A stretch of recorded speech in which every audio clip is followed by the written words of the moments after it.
Venerable Children tells us a lot to be content to create the causes instead of always searching for results. And time and time again, I see the wisdom of that. And just to settle into practice, not overthink, and just do your practice. And then, for me anyhow, these little understandings come.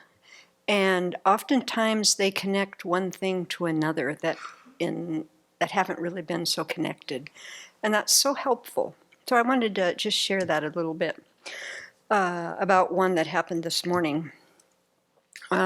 So in meditation this morning, Venerable Pema read a little excerpt from Buddhism One Teacher, Many Traditions as part of her motivation. And so I thought, let me just read that. It's just a paragraph, very quick.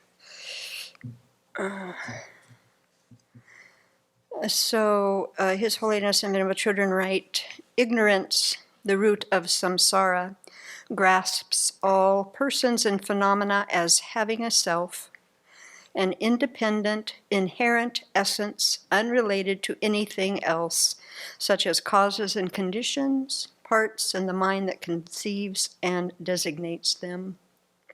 Because all persons and phenomena exist dependent on other factors, they are empty of independent or inherent existence.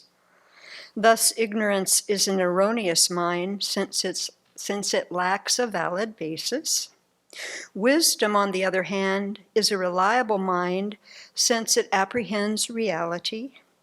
It realizes that all persons and phenomena are empty of inherent existence because they exist dependent on other factors. So the sentence that got me was the last one. Persons are empty of inherent existence because they are dependent on other factors. And that got very personal for me. It's like, oh, this here is dependent on other factors. Here, right here. And I hadn't maybe felt that, or it wasn't so personal. It was just words. And so it kind of gave me a little shock, which is always good. And then it got me thinking about these other analogies that we hear in teachings a lot. And so the one that first came to mind was that there are conventional appearances that are designated by name and thought. And the analogy is the appearance of conventional phenomena are appearing like water bubbles coming forth from water. So conventionally, these aggregates exist like water bubbles coming out of water, and there's nothing inside the bubble. That also grabs my mind. So changing moment to moment. I mean, when I just imagine in my mind, these little bubbles coming from water when you pour water in a glass or whatever, especially if it's carbonated a little bit, then lots of bubbles, and you just see them, just rising to the top, pop, rising to the top. Nothing solid there, nothing fixed. Very transitory. That's me. That's like me. Very transitory. So then the other one that I thought about too was all environments and beings like magicians, illusions, dreams, and the moon reflected in water are empty of inherent existence. They appear one way, they don't exist in the way they appear.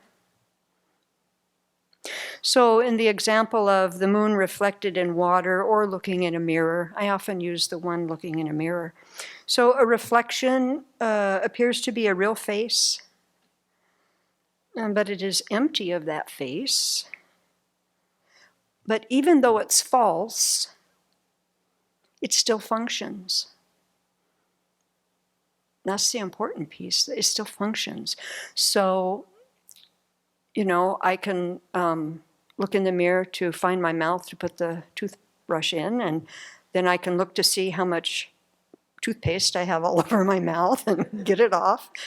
But so, I exist in that same way. Everything that I look at exists in that same way. It functions, but it is not as it appears. Nothing is. And so now, just because of this morning, what Venerable Pema read, and I kind of thought about then, now I'm connecting these two in a different way. And so it might seem quite little, and it is, when you think about, the path. But when I pay attention to something that kind of strikes me and then I start looking at it a little bit, then I get a little deeper understanding. And so I don't kind of ignore those or, let my mind kind of discount it as nothing or what, but to really try to pay attention. And it's these very little moments like this that we start connecting and get a little deeper understanding that then kind of builds, the scaffolding for the next thing that I can understand. Or I like the analogy of the tapestry, and so now here's another string that's building this beautiful tapestry of understanding that now will connect something else soon. If I just stay out of my way and just try to create the causes, just settle in. So yeah, if we do this, then we'll continue on the path.